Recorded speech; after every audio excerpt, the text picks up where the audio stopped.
King Arthur's Knights, Chapter 1, Part 3. Because they feared the great multitude, the 11 kings kneeled with them, but in their hearts was rage and rebellion. Then Arthur took the sword between his hands, and going into the church, he laid it on the high altar, and the archbishop blessed him. Then, since Arthur was as yet unknighted, King Cador of Cornwall, who was brother of King Uther, made him a knight.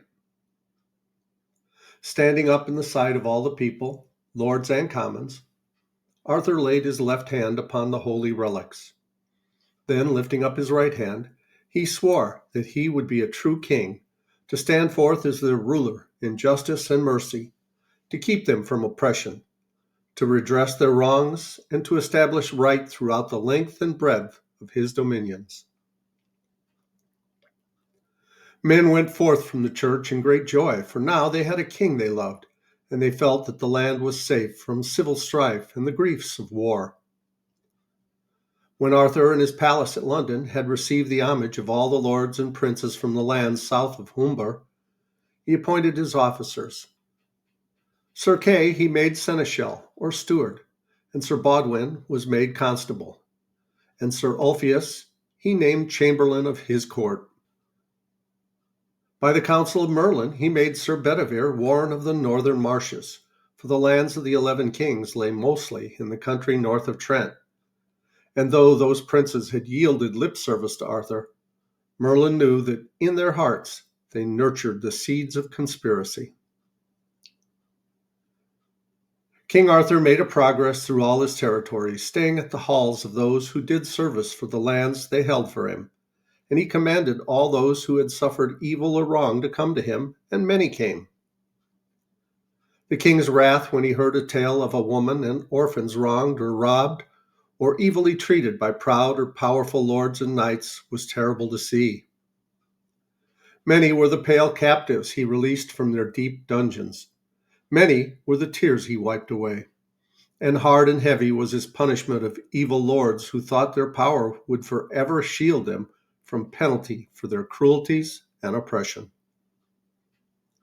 When this was done, he caused a proclamation to be uttered that he would hold his coronation at the city of Caerleon upon Usk, at the feast of Hallowmas, then following. And he commanded all his loyal subjects to attend.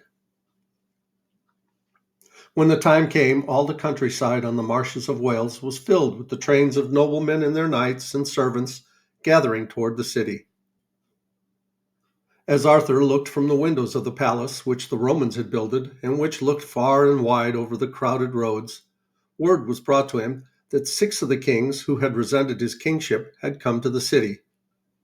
At this, Arthur was glad, for he was full gentle and kindly, and would liefer be friend with a man than his enemy. Thinking that these kings and knights had come for love of him, and to do him worship at his feast, King Arthur sent them many and rich presents. But his messengers returned, saying the kings and knights had received them with insults, and had refused to take the gifts of a beardless boy who had come, they said, of low blood. Whereat the king's eyes flashed grimly, but at that time he said no word. In the joustings and knightly games that were part of the festival of the coronation, the 6 kings ever ranged themselves against King Arthur and his knights, and did him all the despite they could achieve. At that time they deemed themselves not strong enough to hurt the king, and therefore did no open act of revolt. Now it happened when the feastings was over, and many of the kings and lords had departed home again, that Arthur stood in the door of his hall that looked into the street, and with his 3 best nobles, Sir Kay, Sir Bedivere, and Sir Bodwin, he watched the rich cavalcades of his lords pass out of the town. Suddenly, as he stood there, a little page boy, fair of face, but for the pitiful sorrows and gauntness upon it, dashed from the throng of a lord's retinue which was passing, and threw himself along the ground, his hands clutching the feet of the king. "O King Arthur, save me," the lad cried, spent of breath, "or this evil lord will slay me as he hath slain my mother and my brothers." From the throng, a tall black knight, leaping from his horse, strode toward the boy and would have torn his hands from their hold upon the king's feet. "Back, Sir Knight," said the king. "I will hear more of this. Who are you?" The knight laughed insolently. "I? I am one that the last king knew well to his sorrow. I am Turquin, brother of Sir Caradoc of the Dolorous Tower." "What is this boy to you?" "He is Owen, the caitiff son of a brave father, who gave him to my care to train in knightly ways. But 'tis a pulling fool, more fitting for the bowers of ladies." "Nay, king, he lies," said the lad who kneeled before the king. "I am his nephew. His hand slew my dear father treacherously, and he hath starved my mother to her death. For our lands are rich, while his are poor, and my father warned me of him ere he died. This man hath kept me prisoner, used me evilly, starving me and wheeling me with cruel blows daily. I think he hath my death in his heart." "I can speak of this thing," said a knight who came forth from the throng.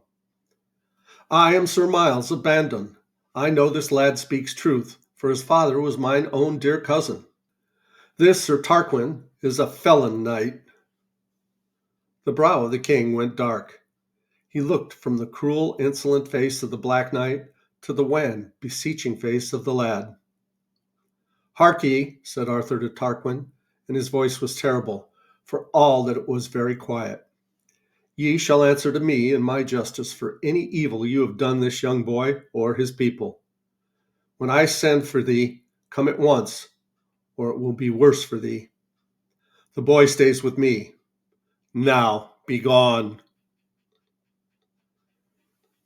The big knight looked with hatred and surprise in his eyes, and for a while said naught. Then, with an insolent laugh, he turned and vaulted on his horse.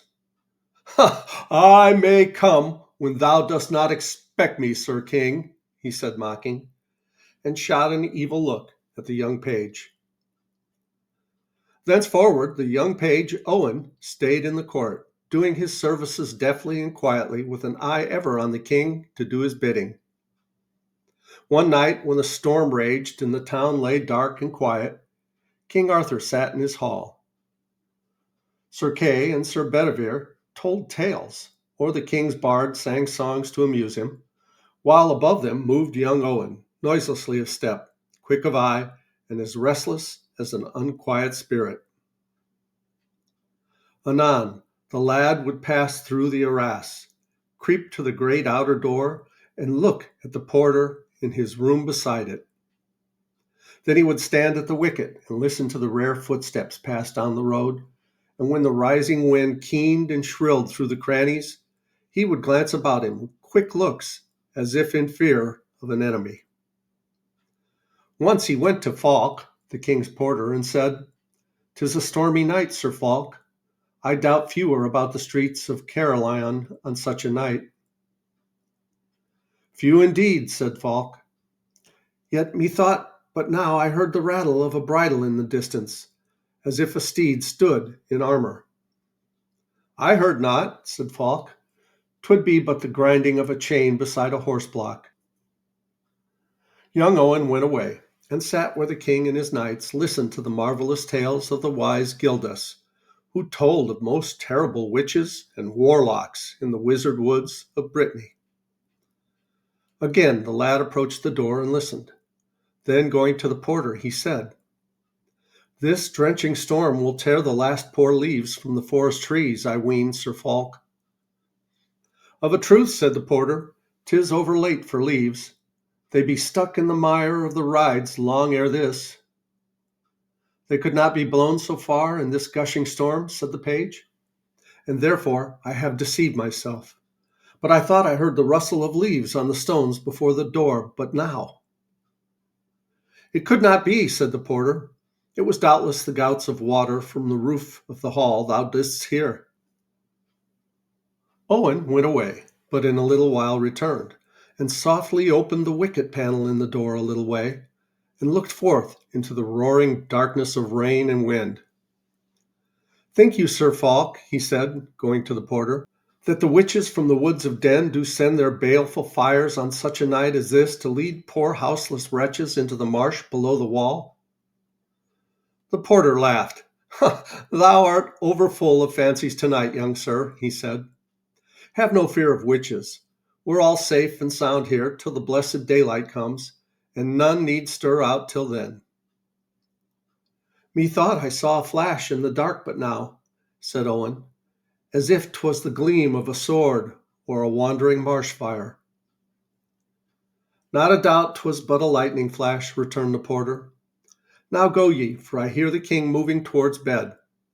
Sleep soundly, lad. No need to fear this night. In a little while, the palace was sunk in darkness and in silence, save for the smothered cries of sleepers in their dreams. Outside, the rain still sobbed at the eaves, and the wind beat at the narrow casements. Time passed, and for all his weariness, young Owen could not sleep. His spirit had been heavy all the day, and vague and dreadful fears had haunted him. Something told him that the life of the beloved king, who had taken him from the foul and cruel power of Sir Tarquin, was threatened. He rose in the dark from his pallet of straw in the hall where lay the other pages, and stole softly out. He would make his way to the king's door, and, wrapped in his cloak, would lie before it. He felt his way softly along the corridor in the deep darkness. Suddenly he stopped. Something alive was near him in the dark. Even as he turned, a hand seized him by the throat, and a hateful voice which he knew growled in his ear. Lead us to the king's room, or this shall sink in thy heart. He knew at once that all his fears of the day and the night had been true. He had indeed heard the stealthy footsteps before the door of the hall, and had seen the dull gleam of a sword in the hand of one of those who lay in wait to murder the king. Speak, said the voice again. Is the king's room backward or forward? I will not tell thee, he gasped, and heard a low, mocking voice. 'Tis thee, my caitiff boy, sneered Sir Tarquin, for he it was. Then this for thee! And with the words, he thrust his dagger into the body of the struggling boy, who swooned and dropped to the floor. In a few moments, Owen stirred, for his struggles had caused his enemy's dagger to swerve, and though weak from loss of blood, the young page knew that he must act at once to save his hero from the murderous knives. He heard the stealthy footsteps of the murderers going backwards to the hall, and filled with joy, he pressed forward. His head was dizzy. He felt as if every movement he must sink in a swoon. But at length he reached the door, turned the handle, and fell in. The king, he cried, save the king! Tarquin has broken in and seeks his life. At his shrill cry, there was the rush of men and torches along the corridors and into the room. Sir Bedivere was at the head of them, and in a moment he, with 20 half-dressed knights behind him, were scattering through the palace seeking the murderers, while the king ordered his leech, or doctor, to attend instantly to Owen's wound. This was soon found not to be severe, and the lad was laid at the foot of the king's bed, glad and proud to hear the king's words of praise. Then Sir Bedivere entered, saying that the murderers had fled as soon as they found they were discovered. And we'll pause here and we'll continue with this story in the next video. Please like, subscribe, leave a comment below. I love you guys. As Tigger says, ta-ta for now.